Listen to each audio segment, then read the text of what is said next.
Hello, everyone. Welcome back to my loyal subscribers, and a warm hello to all of our new viewers joining us today. Thank you so much for tuning in and being a part of our community.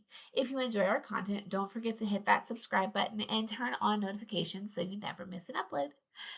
If you don't know who I am Dr. Jasmine. I'm a naturopathic doctor and a nutritionist, and it's always my pleasure to share with you what I know and continue to learn about all things natural holistic health. All right, so we have been talking about that key root cause area of hair growth, metabolism, and today I want to kind of wrap up with actually probably the more common thing we think about when we think about metabolism, which is blood sugar, okay, and regulation of our blood sugar. So, why is this so important? Why is this so talked about? Well, other than some of the consequences of not regulating your blood sugar, sugar is actually your body's favorite macromolecule to use for energy. So, in the grand scheme, like when it comes to what your body's going to use to make that energy currency, that ACP or that money, right, that we need to do everything in our body, it's really easy to burn carbs and sugar. So if we're not regulating or if we're not able to like know that sugar's available, it gets really hard to even make sugar. So a lot of times when we're what do I want to say? A lot of times when our metabolism is sluggish, it could just be not that there's not sugar available, it's just we're not responding to it. And that's what is kind of the understanding of what insulin insensitivity is, or like diabetes. Okay. So like on a regular day in a regular situation in your body, basically what happens is you eat, let's say, a donut, right? Donut has sugar in it, it has flour, it has a glaze, right? This is clearly a high sugar, high carb food. Well, once your body absorbs that sugar into the bloodstream, what happens is insulin gets released. Okay, so the trigger for insulin is sugar or carbs. So when you release insulin, it basically grabs the sugar and it goes knock on the doors of your cells. Well, that's the way my brain thinks about it. But it's like knock, knock, knock. I've got some sugar for you. Please take it. Your cell opens its door. It lets in the sugar. And then it takes that sugar through those energy production cycles. So glycolysis or breakdown of glucose or sugar. Then through that Krebs cycle, an electron transport chain. It's all these biochemical reactions that happen to help us make that ATP, right? Well, over time, if you keep bombarding your cells with insulin, they become insensitive. The way I like to think about it is like a traveling salesman. I know I'm going like way back old school, but like a traveling salesman coming and knocking on your door every day, right? Like knock, knock, knock. You open the door. Okay, I don't want any, or you do. Maybe you buy and let it in, and then tomorrow, knock, knock, knock, and the same thing. And this goes on for days, weeks, months, years. And after a while, you get tired of it and you just stop answering, right? And so this salesman just kind of is there, it's knocking, but you're not responding. And so, what your body does, because you need, right, you need that sugar to make energy, and it's clearly there because you keep eating it. So, what your body does is it recruits more insulin. And then instead of having one insulin salesman, if you will, you have two. And they're both knocking, right? And then you get used to that. You stop responding. And then they bring out three. And then you get used to that. And then they bring out four and five and six. And then you get this large influx of insulin every time you eat just like one donut, right? You should only have one salesman, if you will, come out when you have a donut. But instead, you have 10, right? You shouldn't need 10 units, if you will, of insulin to help you use the glucose from one donut. And that's when we become insulin insensitive. And a lot of times that's why like diabetic people are tired, right? They have glucose, they have sugar, they just can't use it. They're not responding to it. Another way of thinking about it is like if you've ever worn like a rubber band on your wrist and you pop it. First time, that thing hurts like you know what. And then you pop it again. So, oh, that still hurts. And then you pop it a few times. And then after a while, you just kind of go numb. And it's like, huh, I don't feel this anymore. And then you pull it back real far and pop it. It's like, oh, I feel that again. That's like your body releasing a lot of insulin so that you actually respond and you take up that glucose. And that is a lot of times too when we start to, I need exogenous insulin, we have to like take shots, right? Um, the other kind of like consequences of not responding to that glucose and not, uptaking that into the cell and making energy, not only is it fatigue, not only do you get tired, but some of those more kind of symptoms that we might see, maybe not thinking like are that bad, but are like early signs that maybe we do have some dysregulation. Not only that fatigue, but also fatigue after eating. So, you have a donut, and again, you think energy should go up, but you don't feel anything. You need more coffee or you need another donut to get that boost that you were looking for. You might also get that afternoon slump. So if you're like, oh my God, I ate lunch like at noon, it's 2 and I'm ready for a nap, that's a sign that there's some dysregulation. Sugar cravings, like just like craving sugar. I can remember having some people, like clients who are like, I eat so good throughout the day. And then at night, I just crave sugar. It was actually, their blood sugar was a little dysregulated. Excessive hunger and thirst. Okay, so again, if you're not actually taking the glucose you're eating and turning it into energy, you're gonna crave more food and usually sugary drinks to get more of that glucose in to help you make more energy. You'll often, because of this, see weight gain. Um, because a lot of that sugar is just like sitting in your bloodstream, it gets to your kidneys and it comes out in your urine. So usually, sometimes the urine or even your breath will smell sweets if you have like diabetes or something like that. You might also see like frequent urination. Sugar just sitting in your body and your kidney is not good. So your body does everything it can to get rid of that. And then something that I see a lot is recurrent vaginal infections or oral thrush, or like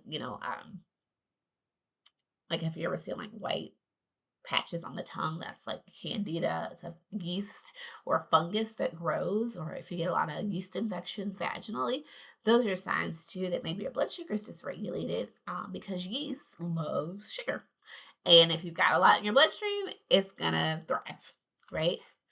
Now, some of the long-term consequences, if you're just not like doing what you need to do to get your blood sugar regulated, get that energy metabolism happening at the right rate, we can see nephropathy or kidney disease. We can see neuropathy or nerve damage. So that can look like, not being able to feel when the doctor, pokes your bottom of your foot. That's a sign that your nerves aren't working. That's a sign that the sugar has literally glycated or formed crystals around your nerves. It also happens in the kidneys around those blood vessels that decreases function. These glycated end products are actually called ages or advanced glycated end products. We call them the ages, and it's the ages that age you. The more sugar that's there, the more we see this increased speeding of aging. So, sugar is great. Don't get me wrong. It helps us make energy, but too much definitely can be a negative thing. We can also see pain, blindness, like that sugar can get like in the vessels and the nerves of your eye and cause you to go blind. And then decreased blood flow. So again, if you're getting that sugar on your vessels, they become hard and less pliable. So blood flow decreases, and then you can see the death of limbs and then like amputation, and then eventually we see death. So understanding how to regulate your blood sugar and how to use that sugar efficiently for energy production isn't just like wonderful for energy and feeling good and growing hair and having that energy available. It's also just good for overall life, right? And how we feel and how we're moving through our days.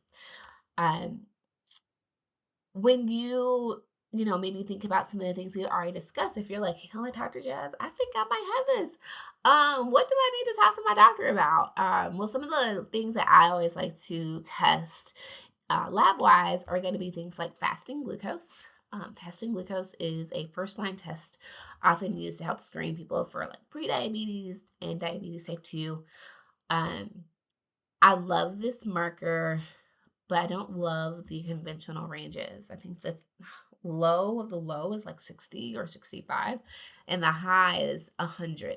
I typically find if you're out of what I like to call my functional range, you're on your way to either hypoglycemia on the low end or hyperglycemia on the high end. And even though you might not technically be over, those limits, it can be kind of a, what do I say, where you're like normally dysfunctional.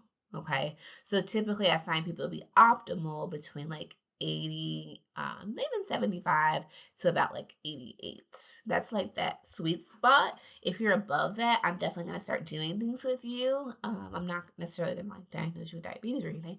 But I'm definitely going to start doing things with you, giving you different recommendations, lifestyle, diet wise, to help reduce that potential, right, to developing prediabetes or diabetes. Along with that, I always like to look at the hemoglobin A1C. This is basically a marker that tells me how much sugar is on your red blood cells, right? Remember we were talking about those ages. This is basically what this gives me an understanding about. And those ages, again, those are what age you, but this just helps us to see, okay, what percentage is on there. And the higher that percentage, the worse off you are at controlling glucose, right? So, if you're, I believe off the top of my head, guys, like 5.7 to like 6.4 is pre-diabetes. Above that is diabetes. I typically like people around like 5.2 to 5.5. I can be a little conservative there. Even, if you're in the fours, that's usually pretty good percentage wise. Just to make sure that, we're using that sugar appropriately. I also like to look at fasting insulin. This is one I find isn't done all that often, but is really helpful because sometimes what I'll see is your fasting glucose will look normal. Your hemoglobin A1C will look normal. But we do your fasting glucose and it's through the roof. And it's like, your fasting insulin and it's through the roof. And if we think about it, that makes sense, right? If glucose is being influxed into the system, what is your body going to do? It's going to compensate by increasing insulin. And for a while, your body's going to respond to that and keep fasting glucose pretty normal and keep hemoglobin A1C pretty normal. And then over time, once that dysregulation comes, then you'll start to see a higher fasting glucose and a higher hemoglobin A1C.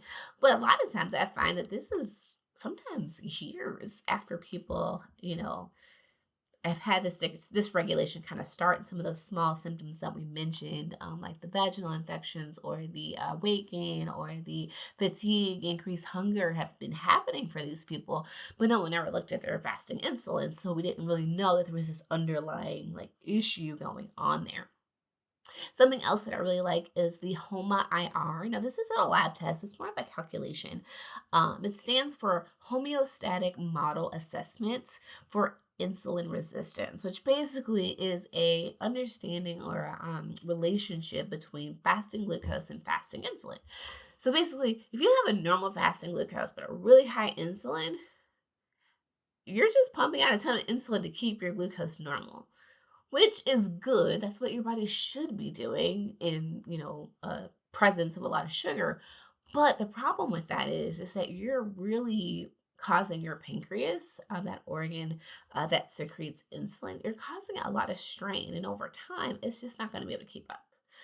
Um, so I like to figure that out well before we're getting into, issues with, pre-diabetes or diabetes or anything like that.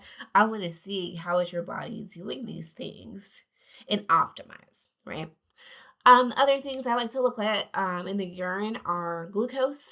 Again, you should not have sugar in your urine. And then ketones. So ketones oftentimes will get produced when we're not using sugar properly. So if you remember back to the beginning of the video and I talked about your body's favorite source for your energy is sugar, well, its second favorite is fat. And when we burn fat, we make ketones. So if you have ketones and you're not on a keto diet or a low carb diet, that's a problem, right? You shouldn't be using fat and making a lot of ketones if glucose is present. Now, what can you do about it, right? Like, I'm talking about all this stuff, but what can you actually do? Well, one, diet, right? We want to think about what we're eating, how much sugar is going in. And when I say sugar, I don't just mean cookies, cakes, ice creams, donuts. I mean your chips and your french fries, and your pastas and your breads and your rice. These things are sugar too, especially if you're eating your white varieties, so white bread, white rice, white pasta. If you're sticking to those as your go-to, you're increasing your glucose intake. Just because it's a savory carb doesn't mean it's not a carb. Also, if you're gonna have carbs, try and get your whole grain varieties, brown rice, whole wheat bread, um, whole wheat pasta. There's also like lots of bean pastas out there. Me and my family use chickpea pasta. My 2-year-old son, Jason, he has no clue that it's chickpeas and he eats it like nobody's business, right? It's wonderful too because it's high in fiber, it's high in protein, and it helps to not spike that blood sugar and cause all that insulin to come out. Also, if you're going to have carbs, try and always pair it with protein, pair it with healthy fats, pair it with fiber. This helps to slow that rise in glucose, which slows that rise in insulin. And so that can just reduce how much sugar and insulin's bombarding your cells. And, it reduces, how quickly you're getting on your cells' nerves with all that insulin, right? So that they stay responsive. Exercise, build muscle. If you don't weight train, that's something really great that you can do. This can be body weight or like actual weights. Muscle burns sugar faster than fat. So the more muscle that you have, the faster you're going to be at burning that sugar. You're also going to be more sensitive to sugar because your muscles are really craving it. Herbs you can use. Gymnema, this herb is wonderful, just for helping us like maintain that steady blood glucose. Bitter melon is wonderful as well. And these can be taken like right before a meal. Berberine, this is one of my favorites. It's a widely used herb for blood sugar regulation and metabolism boosting. And I love it for not just that reason, but also because it has an antimicrobial effect. So if you also have like a vaginal infection or chronic UTIs or a gut thing going on, that's kind of making you crave sugar, berberine can be great at balancing your blood sugar level, but also at killing that organism that is telling you to eat sugar. So it is really nice for that reason. And then there's a nutrient, lesser known, that helps with the production of insulin called chromium. So chromium is super awesome because you actually need it to make insulin. So a lot of times what I'll see is that people are eating a great diet. They're always pairing their proteins with carbs. They're eating lots of fiber, but their blood sugar is still like out of control. And it's not a diet thing. It's a nutritional deficiency. Like they just need chromium. So it might be something as simple as that.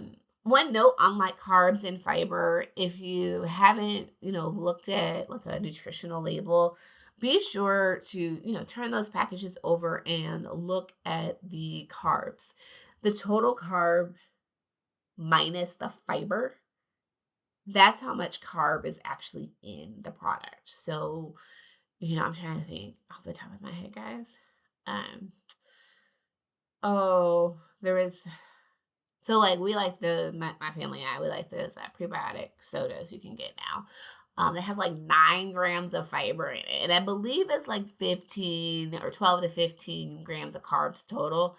So if you subtract the 9 from, let's say, 12, that's only 3 grams of carbs. Like that's pretty good. Typically, if you can find something that's 10 grams and under per serving, that's a pretty low carb option. Um, but remember, fiber doesn't count, right? Fiber is great because it doesn't spike the blood sugar.